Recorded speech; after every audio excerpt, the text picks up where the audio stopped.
What's up, everybody? I just finished watching Anthony Joshua versus Alexander Povetkin, and it was a really great fight, really excellent championship fight, high class. I ended up downloading the Zone app, the fight app that Eddie Hearn been trying to get off the ground, and tried out the free trial, so I was able to watch it on that.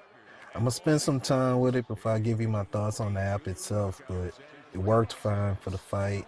Um, let's hop into these rounds right quick so I can give you my thoughts on this fight.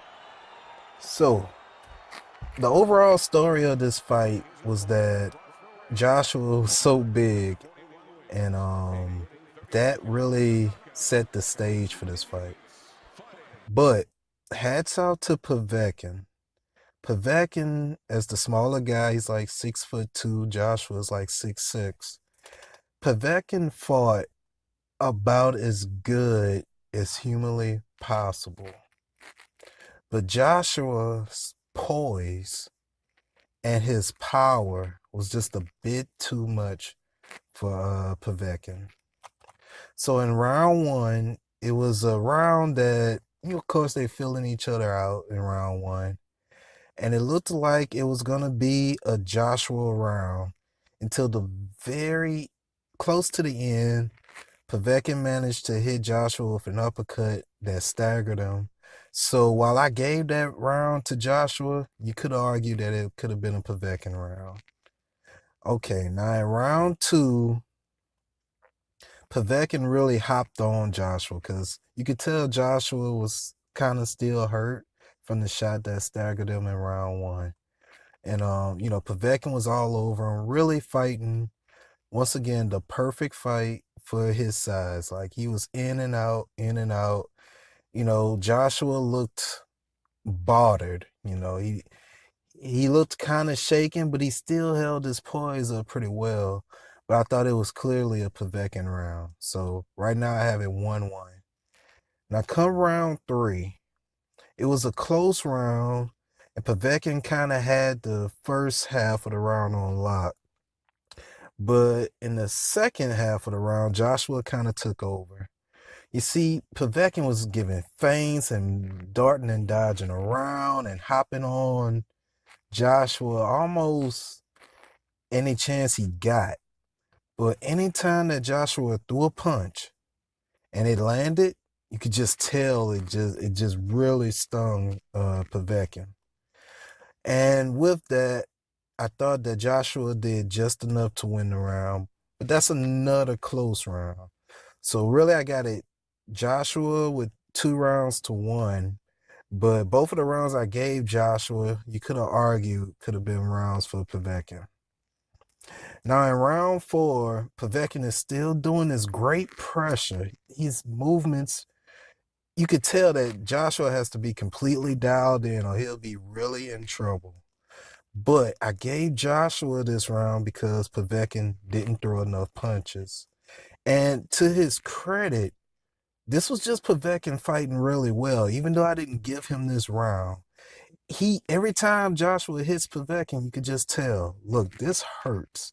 So Povetkin was trying to avoid it the best he could, but he didn't throw enough punches for me to win this round. And of course, anytime Joshua throws a punch and it hits, it throws Povetkin off. So I kind of had round four as a clear Joshua round. So on my card, I have it 3 rounds for Joshua to 1 for Povetkin, even though 2 of those rounds you could make an argument for Povetkin.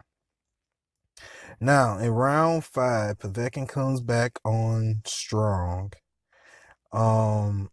He really won this round pretty clear.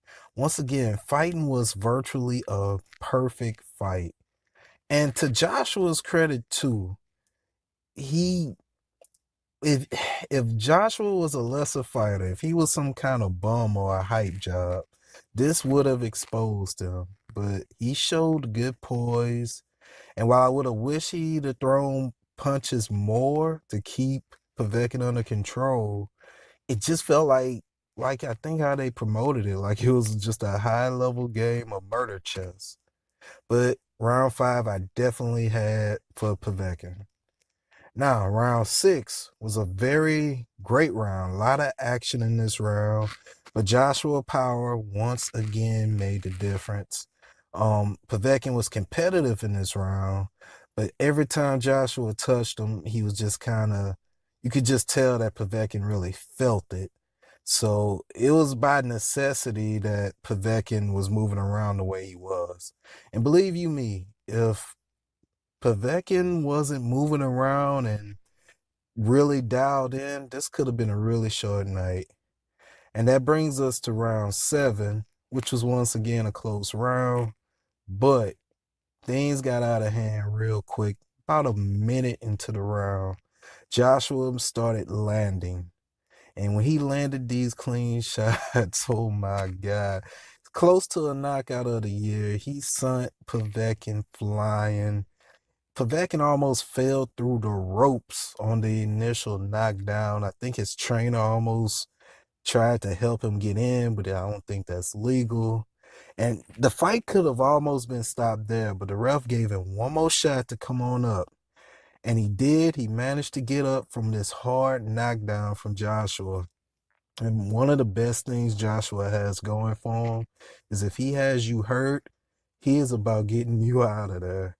And sure enough, he went and put it on Povetkin, finishing him out about a minute or so into the 7th round. Great fight. Great fight. Great showing for Joshua.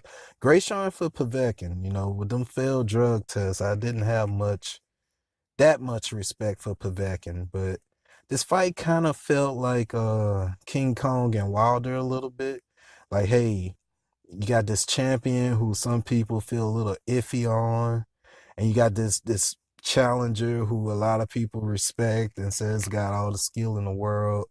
Well, just like what Wilder did to King Kong, Joshua, through poise, showed that he was in fact the better man and definitively defeated Povetkin. And I can't see Povetkin doing any better than what he did. It just looked like Joshua's strength, his chin, and his poise would just put him just a class above a Povetkin.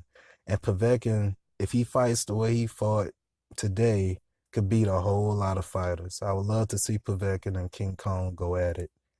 Um, so congratulations to both fighters, but especially Anthony Joshua, whose stock has went back up with this. Of course, he fills out that massive stadium. The crowd was nuts. And this makes that fight with Wilder. Oh man, it's got to happen.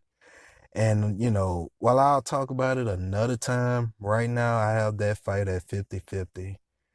Man, Joshua and Wilder probably have the same level of power. Um, you can definitely argue that Joshua is a little more technically sound than Wilder, but Wilder's wildness is something that I like, and it's an intangible, and it would be a fight. It would be the fight that needs to happen, and the one that I would want to see the most in boxing. But if you get a chance, maybe download the Dazn app and check out the fight for yourself or hunt it down because it's worth seeing. It's a good showing of who Joshua is, who Povetkin is. And I'll get back to you with another fight another day. Until next time, peace.